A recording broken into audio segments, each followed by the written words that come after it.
Join the coven.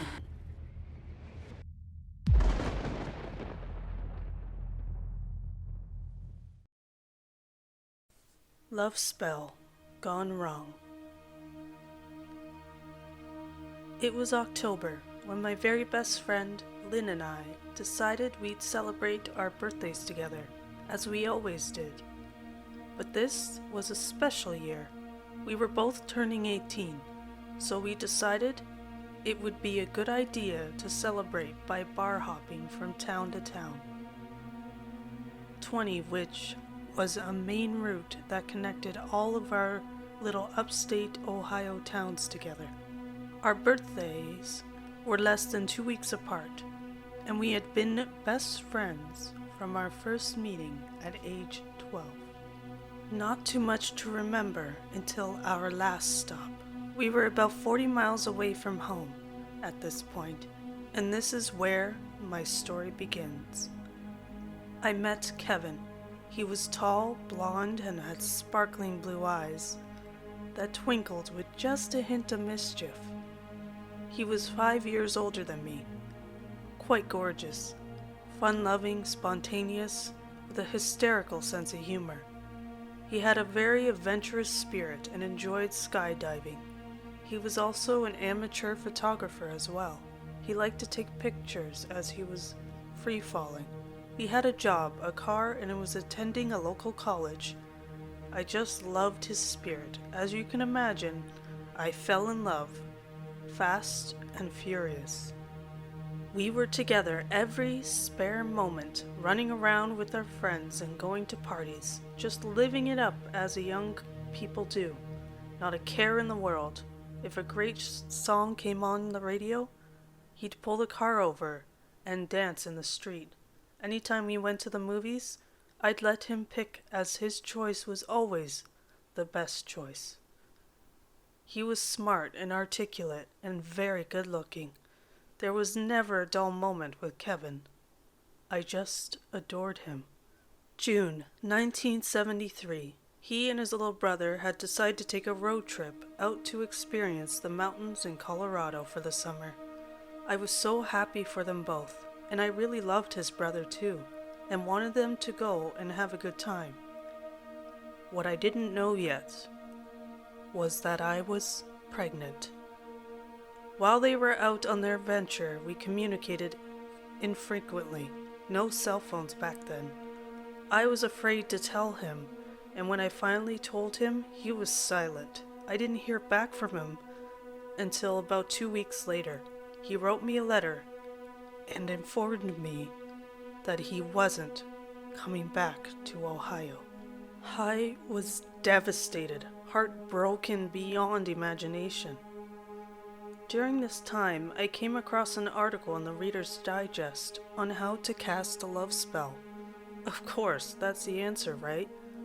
I was diligent and cast this spell every single day for several months, through tears and intense emotional upheaval. I had never experienced such pain in my life. Well, except for when Shep, our family dog, died, and I was 16. One night I had slept on the couch and suddenly woke up at 6 a.m., fully awake, and said to myself, "He's back." It was late October, a full year now since we had met, and I had been very diligent in my task. Now I do believe that this was a supernatural experience, because this is not, nor never, was the way I wake up. It usually takes me at least an hour to become somewhat coherent, and I didn't drink coffee back then. Well, I waited until 10:30 a.m. before I called his mom's house. This was an excruciating 4.5 hours, as I tried to anticipate his response. When I finally did call, his brother answered. I just knew he was back, though I cannot tell you how it was I knew. I just did. I still know things somehow that I have no way of knowing. I guess it's more of a feeling, or knowing. I guess I feel knowledge in my spirit. It's weird and hard to explain. But on with my story. After speaking with him, he drove the 40 miles and came to see me. I didn't know what went through his mind. I was very pregnant and had gained about 50 pounds. But everything seems to be alright. He moved in with me right then and there, got a job, and the baby came. What a darling little boy he was, and the apple of our eye. At first, I did not notice the changes in Kevin. They were very subtle at first, but soon he became very stressed, quit his job, started doing major drugs and alcohol, and spent more and more time away from home. Now, we had done our fair share of partying, let me tell you, but this became way out of hand, and maybe now that we had a baby, I wasn't so much fun anymore, since I took my responsibility as a parent very seriously, and didn't run around and party anymore. When he was home, nothing was right. He imagined all sorts of things and became very distrustful. He did things that were way out of character for him, and became paranoid, and about drove me crazy right along with him as I watched him spiral downward into madness.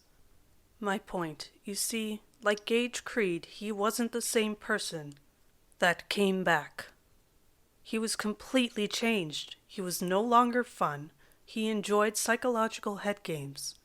I guess maybe this was some sort of testing ground. I don't know how he did it, but man, he had my mind so messed up.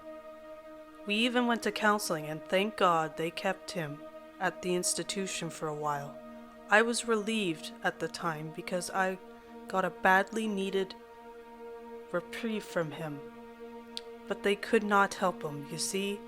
It wasn't until much later that I realized that he had been possessed by demons, and I do believe there was more than a few. The last time I saw him before I left for good, he was unrecognizable.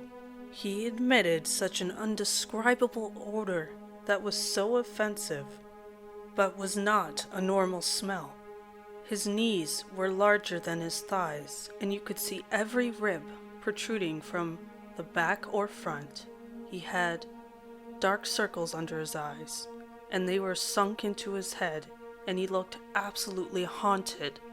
He looked like a person who had been in a concentration camp. I remember looking at him in amazement that he was actually still alive. I was finally able to escape by taking my children and moving to the middle of the US where I knew no one. I did see him again some time later. He had put on a small amount of weight, although his mind was still the same as when I had left. God forgive me. I always wondered if I had been the cause of his demons by my spell casting. It seemed like he had a legion in there. I still feel responsible because I don't know for sure if every time I cast the spell, if he didn't receive another demon. I kind of suspect it was my fault, you know, like another knowing. Please don't mess around with any kind of spell, no matter how innocent it seems. You don't know the ramifications of your actions. Believe me, it's better to let them leave and find another person. It's just not worth the torment you will put yourself through, and sadly, it will be your own undoing.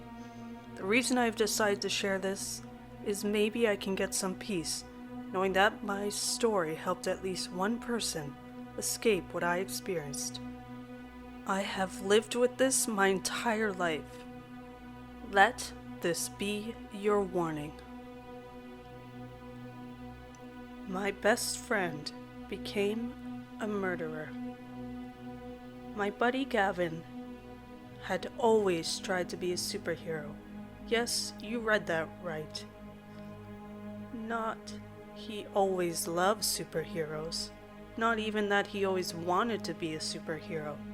He made a costume and a mask when we were in middle school, and had been crusading around the neighborhood to stop crime, all the way till I was a sophomore in high school. I'm sure you've heard about people like this in the news. like the people in the movie Kick-Ass. Gavin and I lived in the St. Cloud projects, and even though I doubt he helped in any way, there was a lot of crime and drug dealing to go around.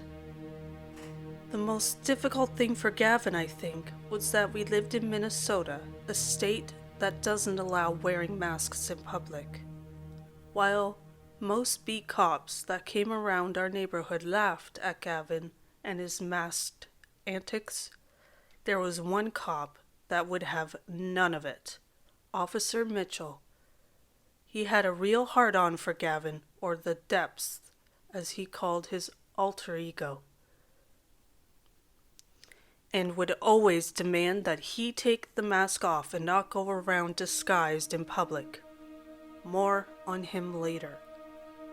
In truth, Gavin's outfit was pretty sweet. It was all black, the fabric was flowing but not too baggy, and the mask was made of this tough black plastic.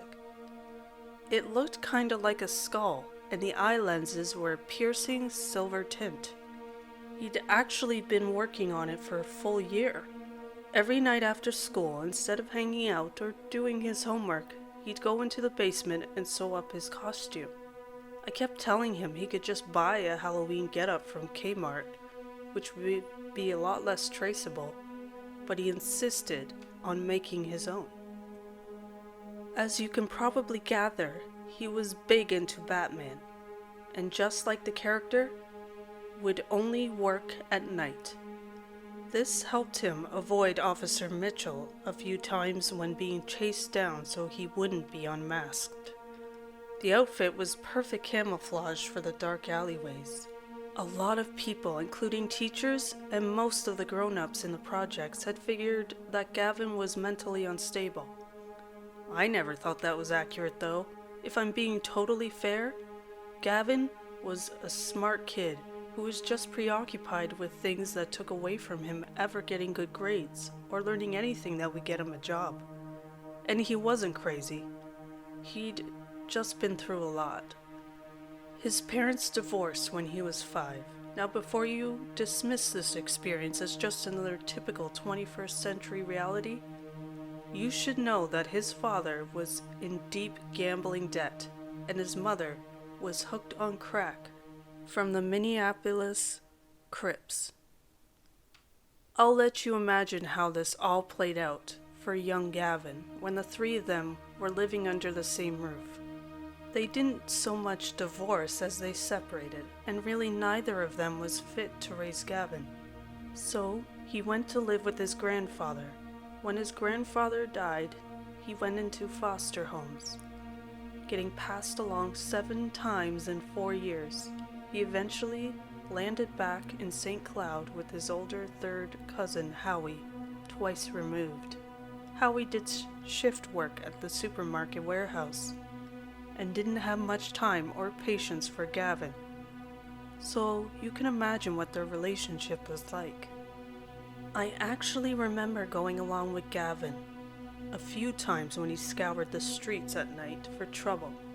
I don't know why, but for some reason he was never bothered with me knowing his secret identity.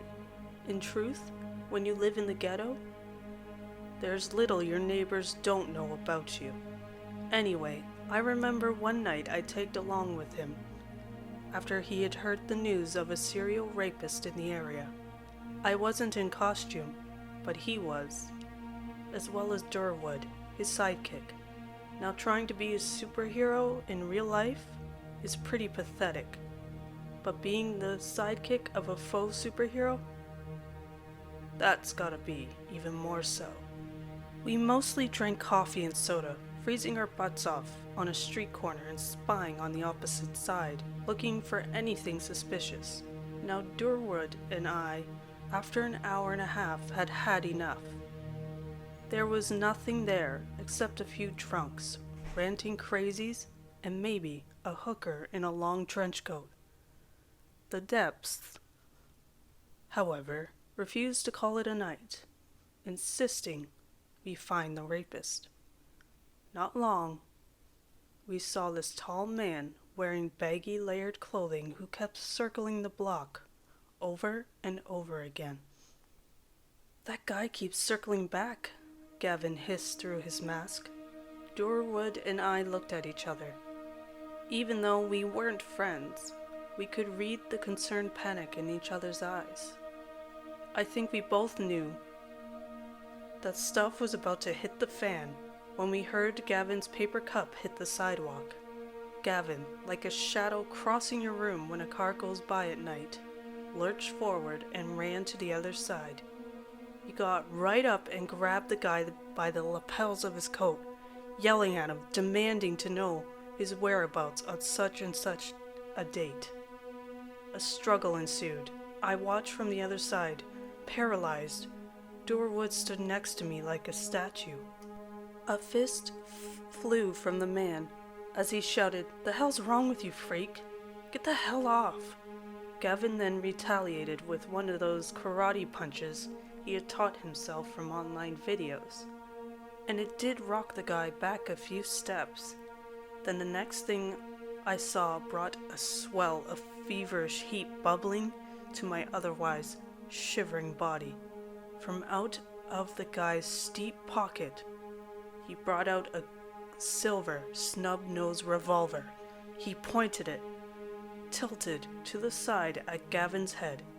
"Get the hell off me, bruh!" Gavin didn't move, and I thought then that it was over, but he suddenly reached up and grabbed the guy by the wrist of the hand holding the gun. I sunk back into the shadows and heaved, watching the gray barrel teeter and sway in several directions as the two of them grappled for it. Without a word, Durwood ran towards the scene. I watched in abject horror as he got closer to the point of the flaying firearm. I sunk deeper into the darkness. I then leapt and waxed cold upon the thunder of the gun's shot. The bullet ricocheted across the concrete, and the weapon fell from the man's hand as both Gavin and Durwood pushed him to the ground. I don't know if it was the second person or the gun firing, but the man scrambled to his feet and scampered away. I watched the two of them panting, Gavin much more than Durwood. Then before they walked across the road, Durwood stooped down and picked something up from the sidewalk. When they brought it over, we saw that it was a small plastic packet of meth. The guy had been a drug dealer, which would explain why he had been circling the block over and over. The elusive serial rapist was never found. Durwood seemed the most embarrassed about the debacle. Gavin figured he had still stopped injustice. Me? I stopped taking along, but I know that most of his crusades ended up in street fights. Some he lost, some he won. Sometimes he'd get unmasked, but that was okay. They didn't know who he was anyway. I stopped paying much attention. Around this time, I was starting to think ahead a little bit. I was going into high school and wasn't too glad to be put into the lowest set class in one of the worst schools in the city. Gavin wasn't going to high school. He was instead focusing on his crime-fighting career. Truth is, he was terribly behaved and was probably suffering from undiagnosed ADHD. In retrospect, our school just couldn't support him. The worst came about when Gavin collected up his paper route money and Christmas cash, and some pilfered dollars from Howie's wallet, I suspect, to buy a police radio. Like the karate moves he had taught himself, he soon figured out what each of the coded numbers stood for. 3 days after this purchase, our projects got introduced to Officer Mitchell. He went door to door with a sketch of the mask that Gavin wore as the depths. Luckily for Gavin, no one in the projects talks to the cops, especially when it's about someone who lives there. This usually applies to drug dealers and gangsters, but they don't make an exception for a mildly disturbed would-be superhero. Officer Mitchell came to my door last. My mother, who was home, told him she had never seen anyone wearing that mask before, but called me over to take a look. Mitchell had told her that He believed the suspect was a child. I took a look and immediately recognized the skeletal quality of the mask. Regardless, I shook my head no. The officer then kneeled down and looked into my eyes. He smelled like burnt coffee and sweat, and his face was puffy, and his eyes were cold, shifty. "Are you sure about that, son? No idea who this character could be?" Again, I shook my head no. He then stood up and adjusted his uniform, and then thanked my mother. He left, but I knew, he knew I was lying. I felt a chill go up my spine, and then it lingered there long after he had left. After that, and with much prodding from me and Durwood, Gavin finally decided to stop going out at night. "All right," he told us. "I'll wait for something big over the radio." This wasn't exactly reassuring, but was enough to settle my nerves for the time being. One night, the three of us were hanging out in Howie's cramped basement playing Xbox and sipping on the canned beer from the fridge. The police radio occasionally buzzing in the background.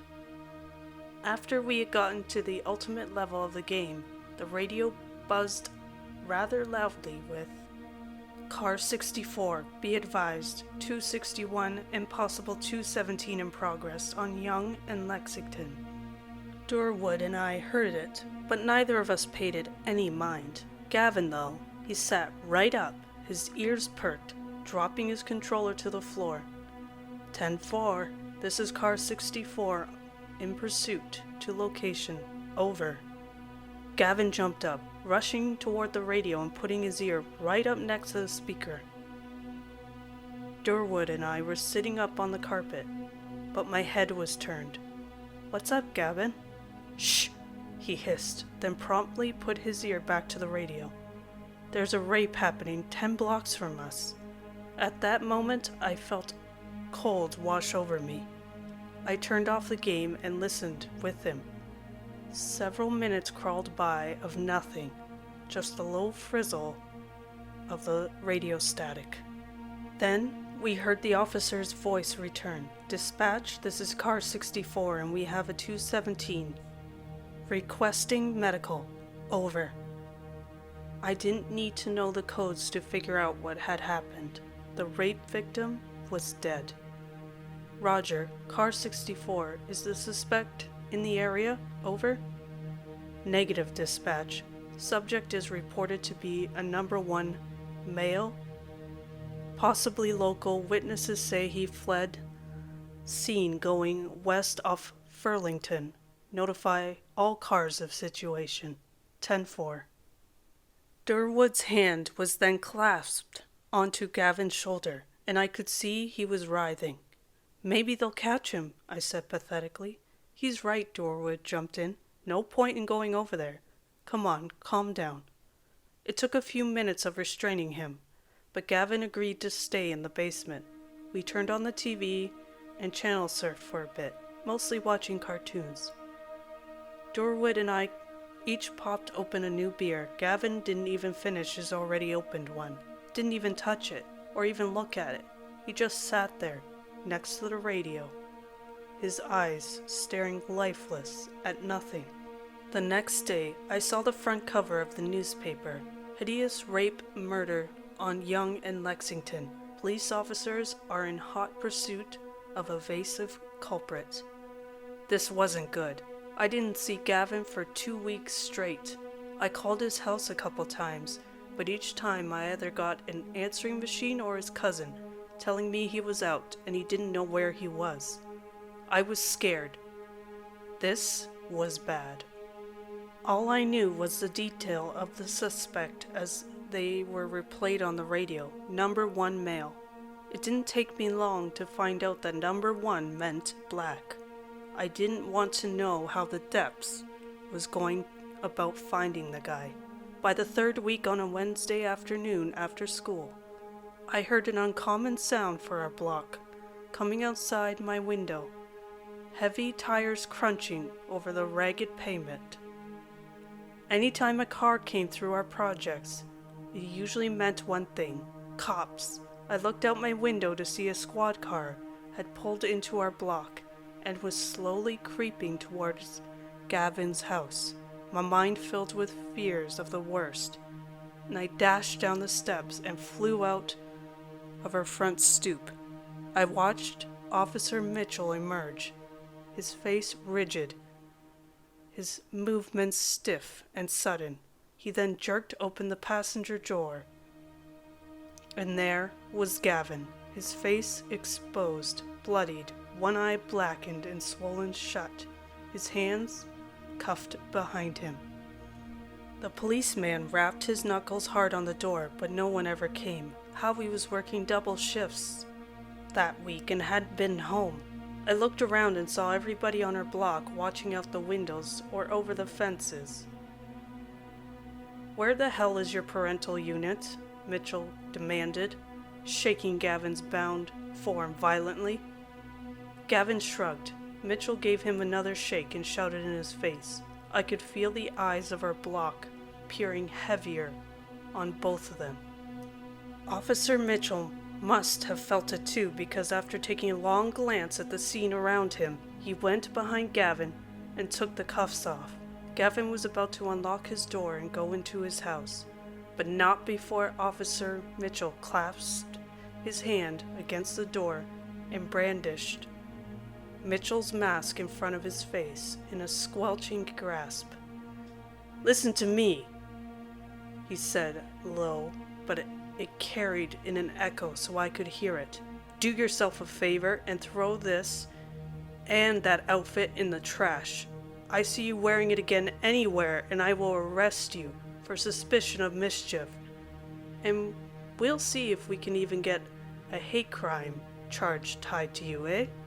He then threw the mask hard at Gavin's feet. Hate crime. Oh Jesus, I thought. Had Gavin actually been going around the neighborhood harassing random black guys because of what he had heard on the radio? Officer Mitchell grabbed his heavy belt under his paunch and adjusted his trousers. "Your guardian or parent will be called later this week to inform them of the situation. Have a nice day." The eyes of the projects faded back into the houses as Mitchell's prowler peeled off, and Gavin's door slammed shut. I was glad to know that Gavin was okay, and I thought at the time the whole thing was over. Looking back, I now know how wrong I was. The next day I invited Gavin over, and the two of us hung out in my room. We were there to play cards, but mostly I needed to know what had happened. The first thing I asked was about the shiner he had. "Did that prick Mitchell do that to you?" He shook his head, almost smiling. "Nah, this was from one of the rapists." At this, I must have looked at Gavin with complete confusion. He then replayed to me how there had been more than one rapist murderer, and there had been in fact been 5, maybe 10 who were involved in killing the girl. Gang rape is the term he kept using.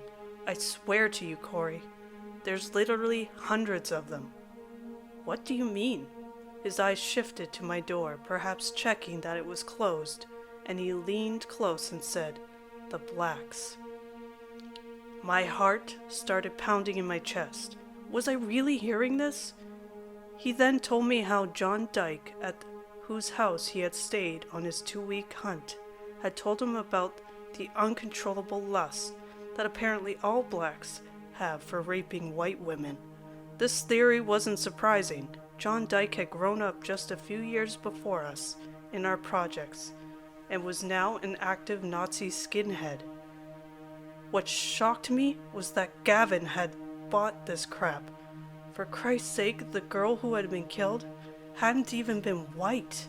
"I'm not even going to bother fighting street crime anymore," he lectured on. "The real criminals that are sucking our community dry are being protected by the government. The immigrants taking our jobs, the blacks and the Spanish spreading drugs, the gays and the lesbians poisoning our families." I had to stop him right there. Both my parents are Ukrainian Jews, so you can imagine how ticked I was getting. Also, Gavin Durwood and I were from 3 of only 5 white families in a majority Hispanic ghetto. How could he believe all this Nazi bull? "You're being a jerk," I told him. I could feel myself shaking, not used to standing up for myself, and especially for other people. "John Dyke is a Nazi. Everything you're saying now is wrong. And what you're doing around the city is worst. It's racist." He then told me in a cold, automatic monotone that racism doesn't exist. I lost it at that point. We both got into a big shouting match, and by the end, Gavin called me a commie and stormed out of the room. I couldn't get his words out of my head the whole night, and I kept shaking and grinding my teeth together. In the week that followed, I mostly stayed in my room after school. When I checked my email account, I saw there was a message from Durwood. Oh great, the sidekick, I thought, figuring it was Gavin's attempt to make me recompense without apologizing. By proxy, I deleted the message without reading it, and got on with my homework. The next day, there was another message from Durwood. Again, I dumped it without reading. On the third day, I had calmed down a bit over the whole thing, and was legitimately curious. To my surprise, the message had nothing to do with Gavin. Durwood's message was a simple, "Hey, how's it going?" He even asked me about what homework was like in freshman year. Nothing to do about what transpired between Gavin and me at all. Pleased with the friendly hello, I responded in kind, asking him how he was doing. 15 minutes later, there was a reply, and we ended up chatting late into the evening till midnight. We continued doing this over the next couple nights, and actually started hanging out after school. It was kind of nice, since we only knew each other through Gavin, who seemed to be no longer in the picture. It was great that I had a new friend without completely separating myself from my past circle. Over the next month, I found out he and I had a lot in common. One Friday night, when we were munching on nachos and cheese at the local arcade, he confided in me what it was like being Gavin's sidekick. "It was freaking horrible, man," he commiserated, shaking his head, which was hanging very low. "Everything he wanted to do since he was 5 and I was 3, I had to go along with. He wanted to play Lone Ranger. I was Tonto. And any crap adventure he wanted to do, I got stuck tagging along." He interrupted himself with a joyless scoff. "Did he ever tell you about the time when he was 9 and he wanted to live out in the wilderness? So he made me go out with him to camp out in the woods at Barrett Park.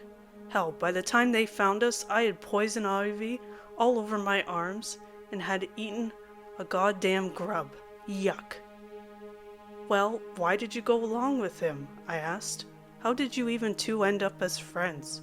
"Because," he said with long emphasis, "his mother went to school with my mom. I guess she felt obligated after what happened." I nodded my head for a bit. That didn't make sense for the initial relationship, but, I began again. "Why did you just do whatever you said? You don't have to do what he wants just because he's your friend, or your mom wants you to. You're your own person." He then hid his eyes behind his hands. I soon realized he was holding his head, looking as if he was about to be sick. I then heard him say in a weak voice, "There's more. There's more. He just had this power over me. I just can't get loose of him." Not knowing what to do and very uncomfortable, I patted him on the shoulder and told him it'd be alright. I suppose there was more he could have told me, but honestly, I didn't want to know. Life was much easier for the next couple of months. No more craziness. And for the first time in my life, I was actually friends with someone who wasn't toxic and wasn't so demanding of my time. I was actually doing well in school, and there were talks of putting me in a higher set for class next fall. After Easter weekend, however, I got back in touch with Gavin. It was early in the morning, 5 a.m. early. I could hear my phone vibrate on my bedside table. I picked it up without looking at the caller ID and answered. Hello? I said, rubbing my eyes. Corey, I heard Gavin's voice crack. You gotta let me come over. Jesus, I need your help. Hearing the panic in his voice jolted me awake. I pressed the phone closer to my ear. Calm down. What's happening? There's a news story out about me. They're saying I killed Officer Mitchell. My nerves locked. My body completely froze. No. Listen. I heard him beg over the phone. I'm about 10 minutes away. I'll sneak in through your back door to the basement. Your parents should be asleep, right? Yeah, I muttered, just audible, hoping, in fact, he wouldn't hear it. Great, he exclaimed, and I bit my lip hard. I'll be there soon. Wait! I stopped him, and to my relief, the call was still in progress. Why can't you hide at Dyke's? He's further away from your house. I could hear him suck his teeth through the receiver. John's gone. He's been out of town for a while now. I got nowhere else to hide, man. All right, you can stay in my room for the day until I get back from school. Then we'll have to figure something out for you. He thanked me, and I heard the short, quiet chime of my phone indicating the call had ended. Having all this time to wait, my mind whirring from the sudden revelation, I searched the internet on my phone. Not long after, I found a news article titled St. Cloud Cop Slain by Masked Man, which was complete with a video. Apparently, Officer Mitchell had responded to a robbery that took place at a convenience store.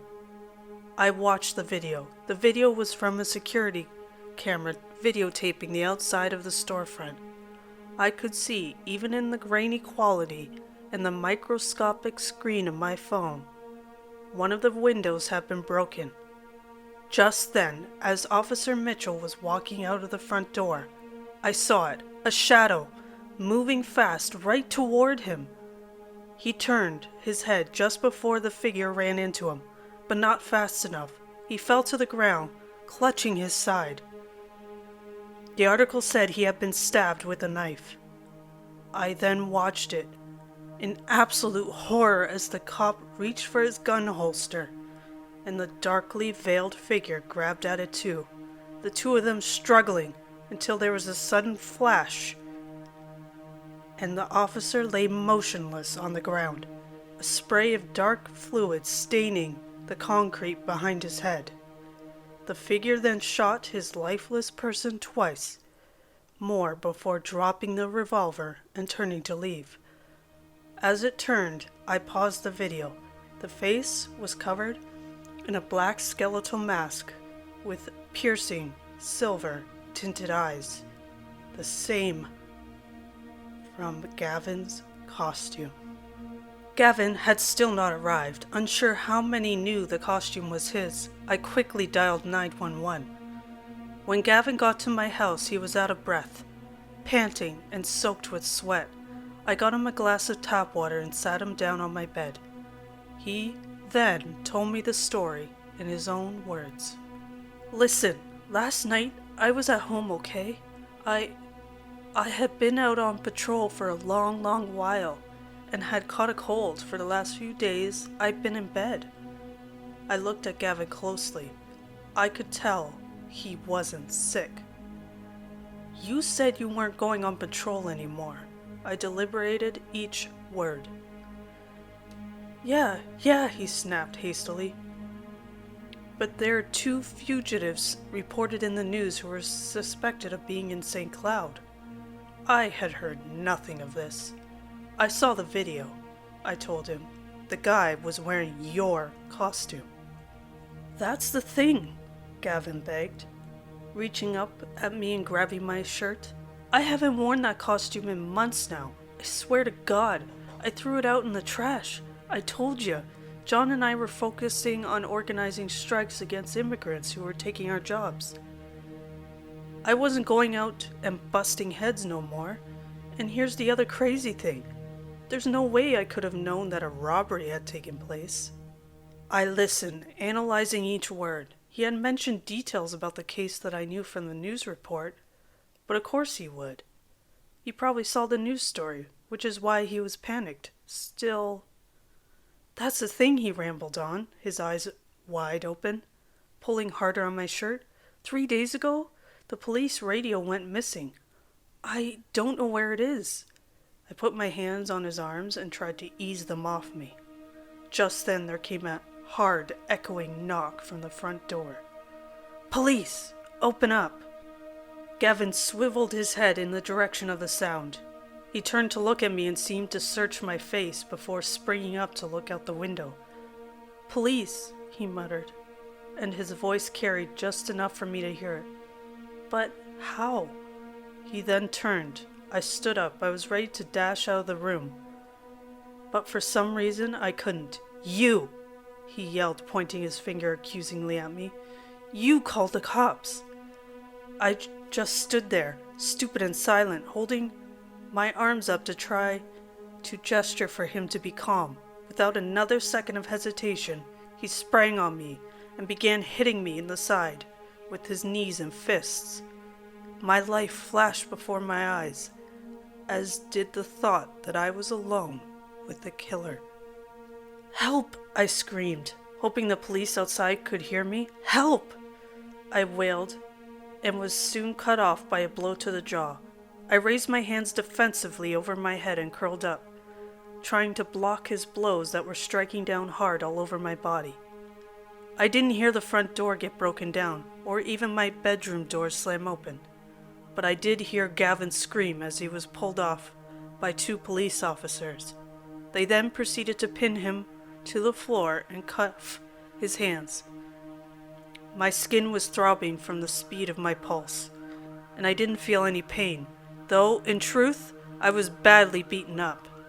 They hauled Gavin off kicking and screaming, explaining he was under arrest for the murder of a police officer, Sergeant Jerome Fergus Mitchell. It didn't take them long to find Gavin guilty. They found the costume in the trash in front of his house, although he swore to God he had gotten rid of it well before the murder took place. Beyond that, they had motive. Everyone in the projects had seen Gavin berated by Mitchell, and knew what being a costume crusader meant to him. Still, it was like pulling teeth to get people to testify. Only thing was, they never found his police radio. Gavin's court-appointed lawyer tried to use this fact to raise doubt, since the prosecution kept arguing that Gavin had been known to have a police radio, which would explain how he knew the robbery took place, and how he knew Officer Mitchell would be there since he knew his car number. They ended up trying him as an adult and gave him 25 to life. I couldn't believe this had happened to him. Even with what he had done, Christ, he wasn't even 16. By the time I was nearly done high school, the entire neighborhood had forgotten about Gavin. It was pretty much taboo to talk about him, and even Durwood and I avoided the subject.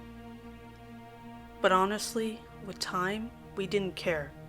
We had both turned things around. When Durwood finished middle school, he went to the same high school as I did, which made school so much better, since I had my best friend to hang out with.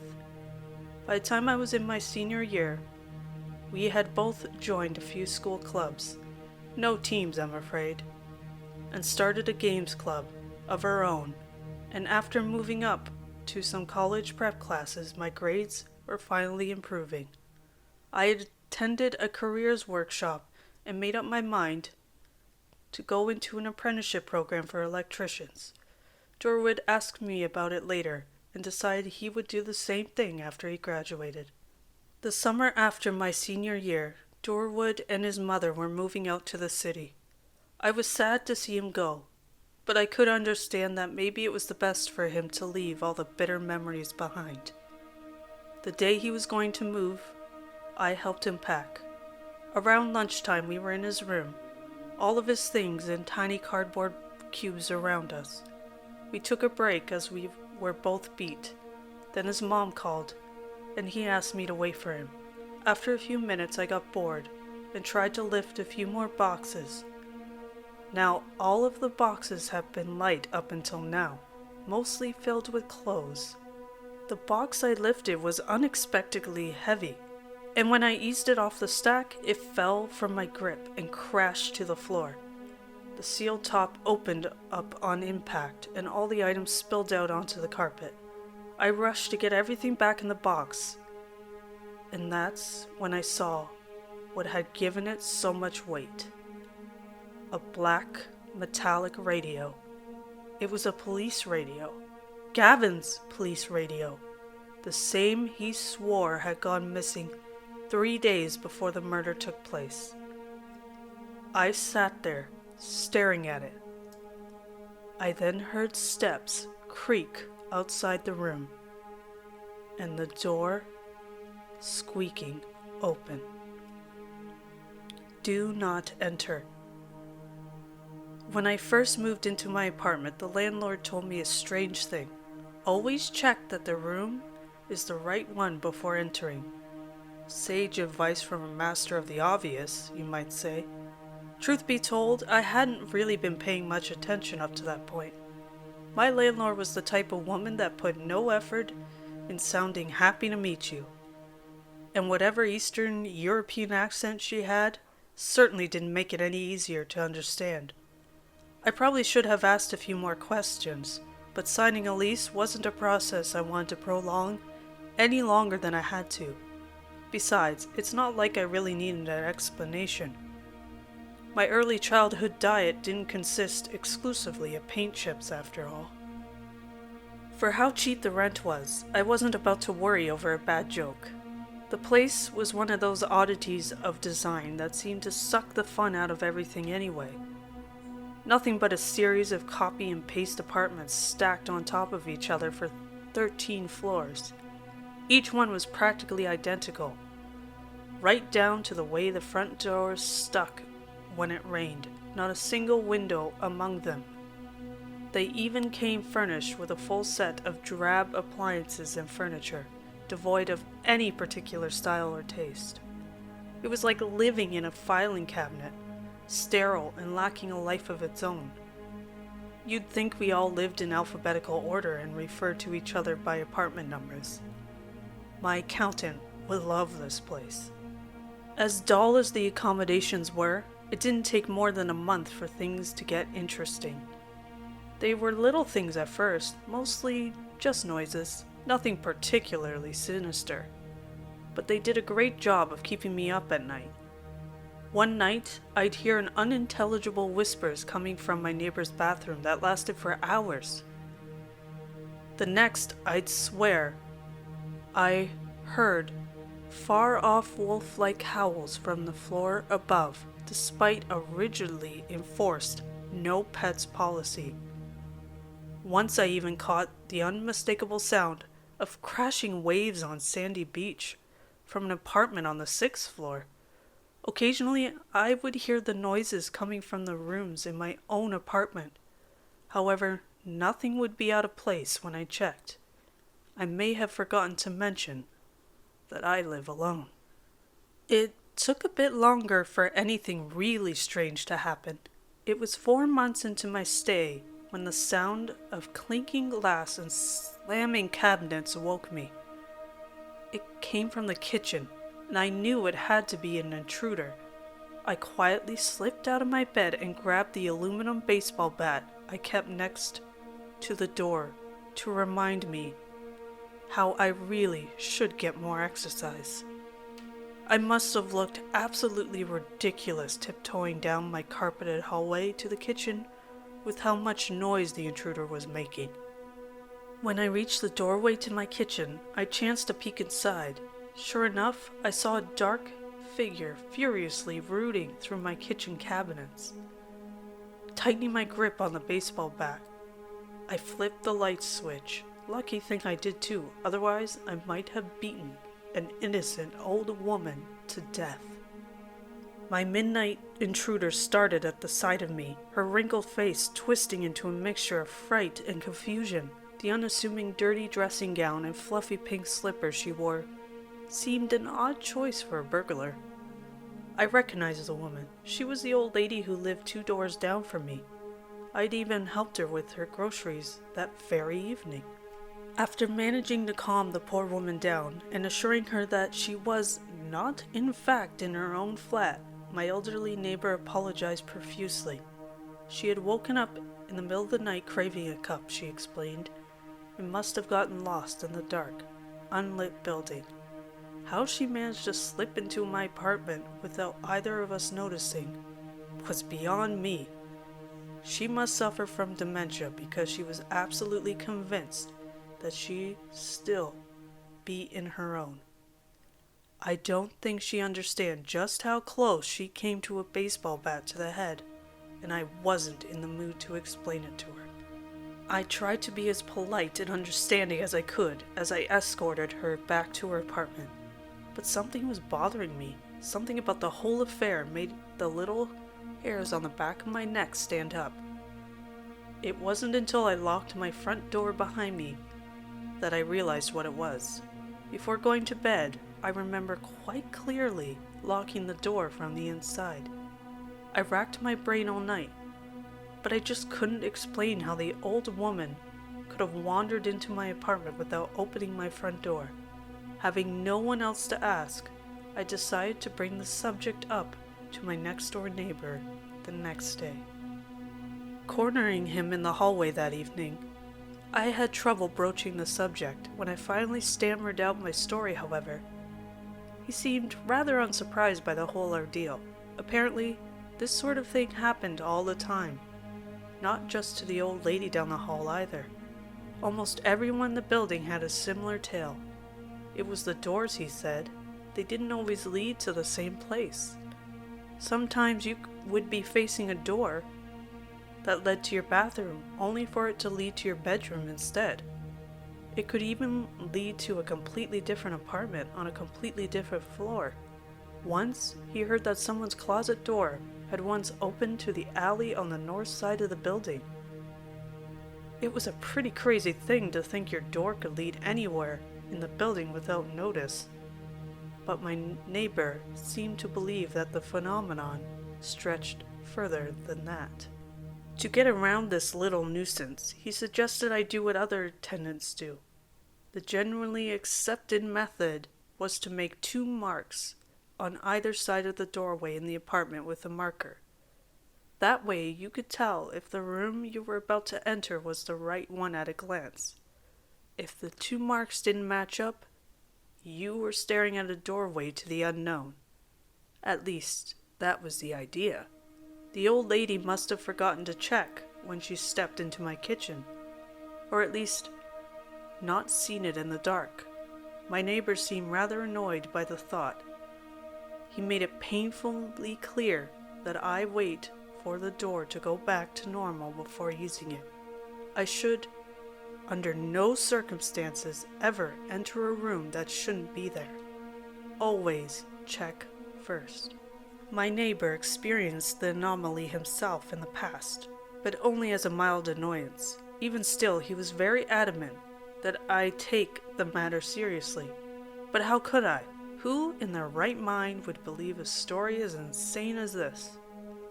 Sure, it could explain how the old lady down the hall got into my apartment without using the front door, but it created all sorts of other questions, and the last thing I wanted was to question where the laws of physics. Mass hysteria, it had to be, a building filled to bursting with lunatics.